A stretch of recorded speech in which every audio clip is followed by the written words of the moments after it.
warahmatullahi wabarakatuh. Perkenalkan, nama saya Anissa Rahmatul Fitri. Saya berasal dari program studi Informasi Perpustakaan dan Kearsipan Universitas Negeri Padang, mata kuliah Literasi Informasi. Baiklah, di sini saya akan menjelaskan tentang memahami literasi digital. Sebelum masuk kepada pembahasan materi mengenai literasi digital, saya akan menjelaskan tentang apa itu literasi digital. Literasi digital adalah pengetahuan atau kecakapan untuk menggunakan media digital, alat-alat komunikasi atau jaringan dalam menemukan, mengevaluasi, menggunakan, membuat informasi, dan memanfaatkan secara sehat, bijak, cerdas, tepat, dan patuh hukum dalam rangka membina komunikasi dan interaksi kehidupan sehari-hari. Literasi digital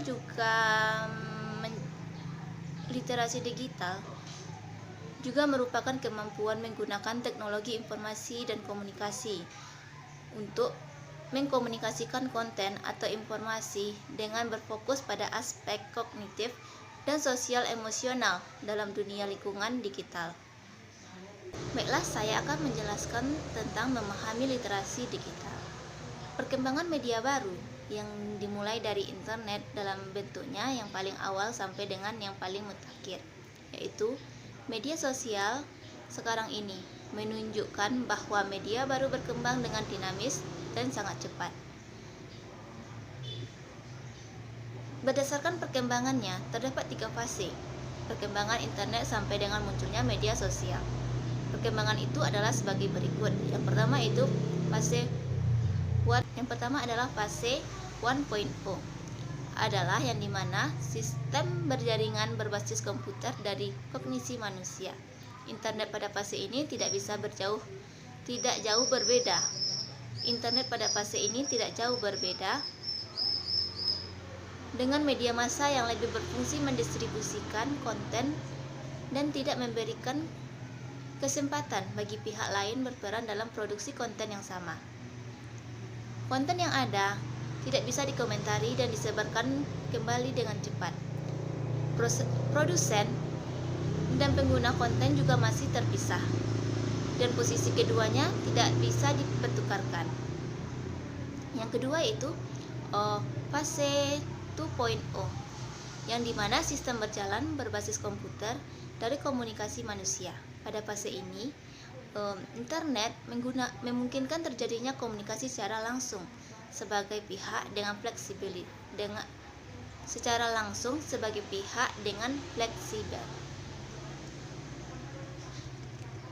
dan disebarkan kembali. Posisi produsen dalam pengguna konten dapat saling bertukar peran. Pada fase 3.0 adalah sistem berjaringan berbasis komputer dan kerjasama manusia. Pada fase ini, suatu individu bisa berkomunikasi dengan banyak pengguna lain dalam suatu ketika. Pada pengguna secara kolektif dapat memproduksi konten dalam skala besar. Terbentuknya juga suatu sistem di mana pengguna bisa saling berbagi informasi dan berinteraksi. Era berbagi melalui berbagai aplikasi dan media sosial termasuk dalam fase terakhir dari perkembangan internet. Dengan demikian, literasi informasi berkaitan dengan media baru yang memiliki 3 karakteristik sebagai berikut. Yang pertama yaitu digitalisasi dan konvergensi. Yang kedua, interaktivitas dan network atau networking.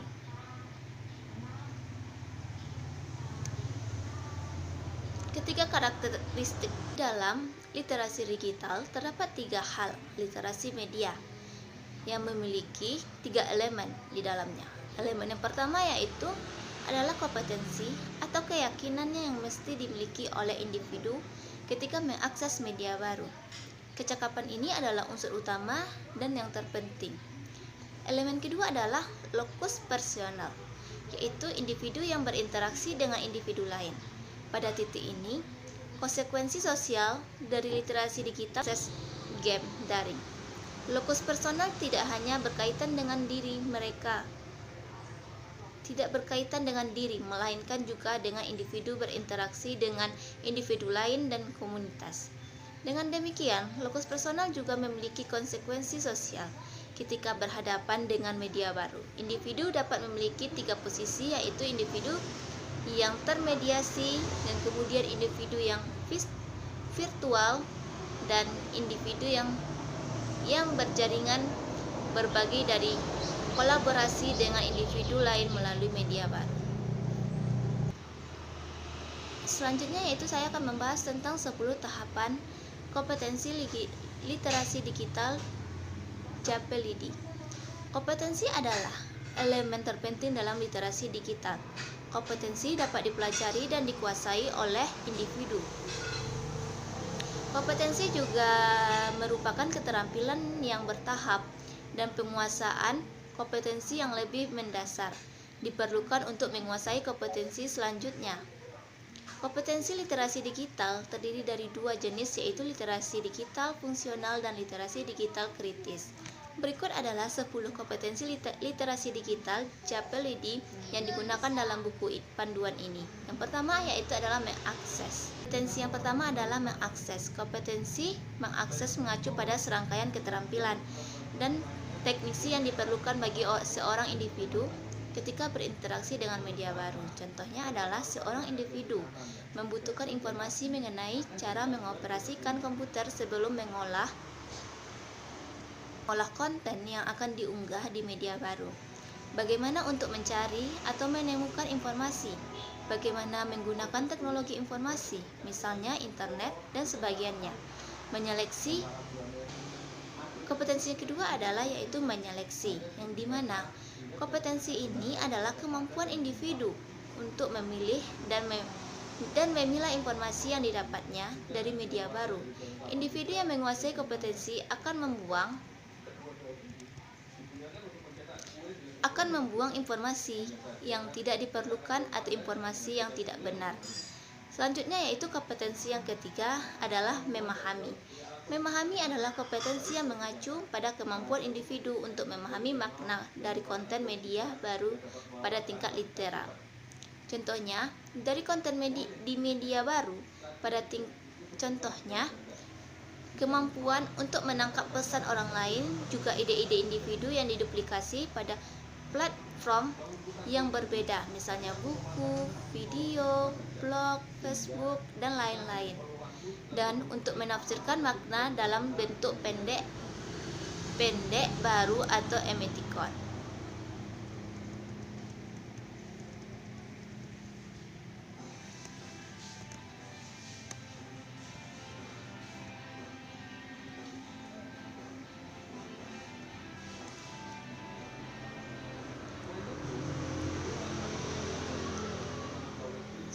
Secara khusus, individu harus mampu bereksperimen dengan lingkungan mereka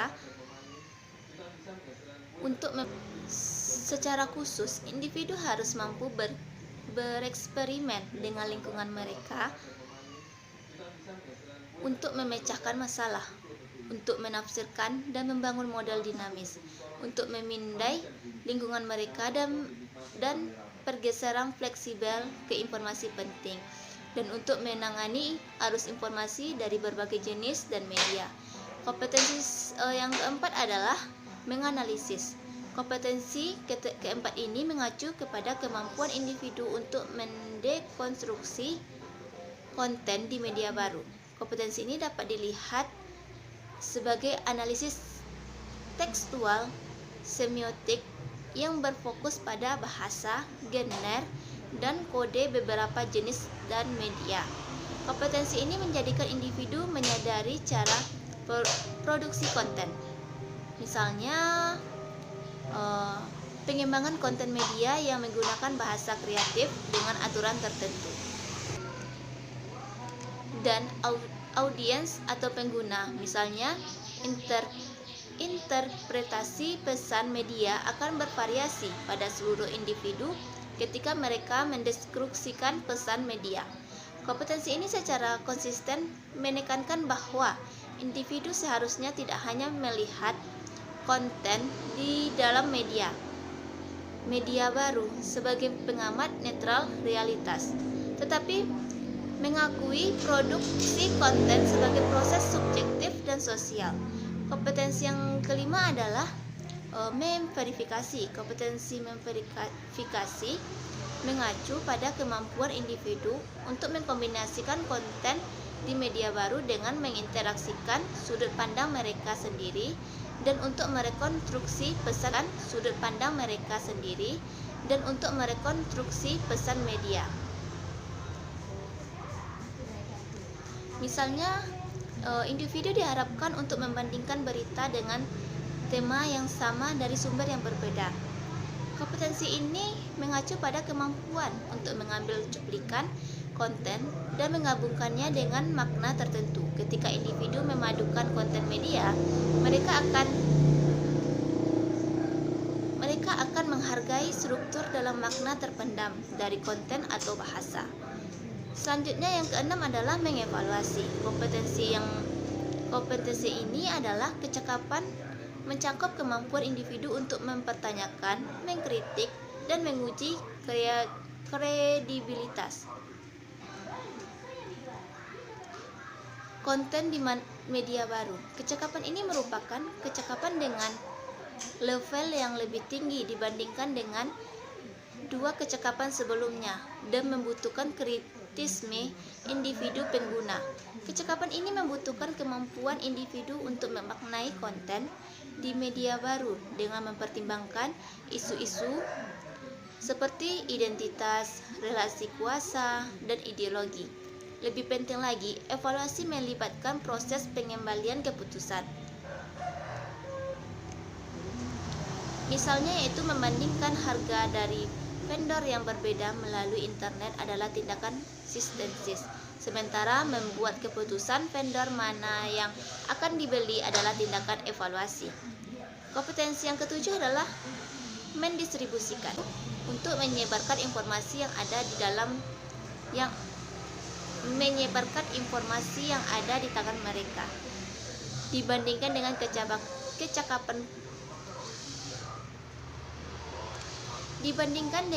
kecakapan prosumsi, kecakapan ini biasanya melibatkan proses berbagi. Contohnya, relevan termasuk kemampuan individu untuk menggunakan fungsi untuk menduplikasikan konten. Tindakan produksi termasuk pemindaian atau mengetik dokumen hard copy ke dalam format digital.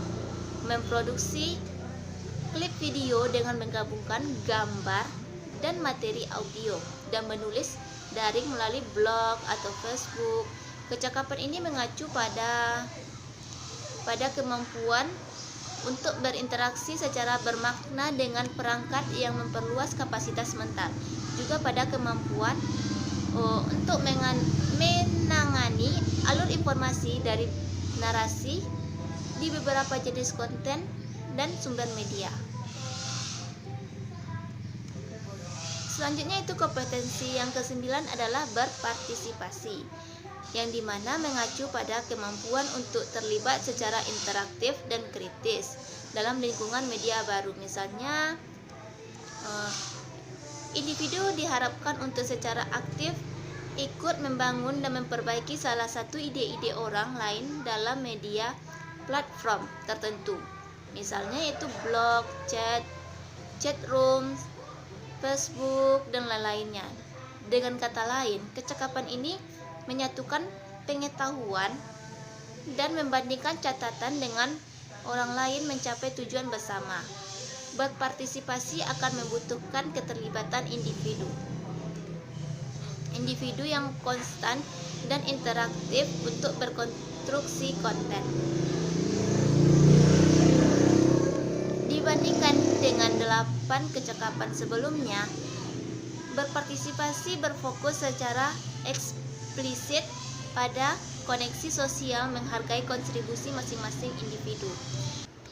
Selanjutnya itu kompetensi yang ke-10 atau terakhir adalah berkolaborasi. Kecakapan ini mengacu pada kemampuan untuk membuat konten di media baru, terutama berkaitan dengan pemahaman kritis dan mengacu pada nilai-nilai sosial budaya dan masalah